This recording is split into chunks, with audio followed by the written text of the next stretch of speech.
হে আমার স্রষ্টা, আমি আপনার কাছে এসেছি কাঁদতে কাঁদতে। আমি এসেছি আপনার দরবারে লুটিয়ে পড়তে। আমার জীবনের সব পাপ, সব অন্যায়ের বোঝা নিয়ে আজ আমি আপনার সামনে দাঁড়িয়ে। আমার অন্তর আজ অনুতপ্ত, আমার চোখ আজ অশ্রুসিক্ত। আমি স্বীকার করছি, আমি আপনার অবাধ্য হয়েছি। আপনি তো বলেছিলেন, আপনার রহমত সব কিছুর ঊর্ধ্বে। আপনি তো সেই সত্তা যিনি তওবাকারীকে ফিরিয়ে দেন না। দুনিয়ার মানুষ আমাকে আমার ভুল দিয়ে চেনে, কিন্তু আপনি আমাকে চেনেন আপনার ভালোবাসা দিয়ে। হে আল্লাহ, আমি ফিরে আসছি। আমি আর আপনার থেকে দূরে থাকতে চাই না। আমার এই ফিরে আসাকে আপনি কবুল করে নিন। হে গাফুরুর রাহিম, আপনার ক্ষমা আমার অপরাধের চেয়েও অনেক বড়।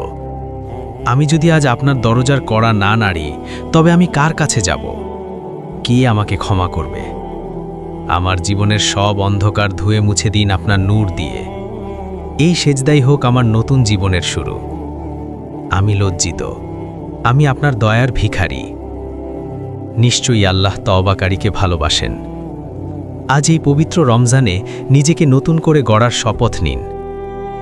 তার রহমতের চাদর সবসময় আমাদের জন্য বিছানো আছে। শুধু একটিবার মন থেকে বলুন, হে রব, আমি ফিরে এসেছি। আল্লাহ আমাদের সবাইকে ক্ষমা করুন। আমিন।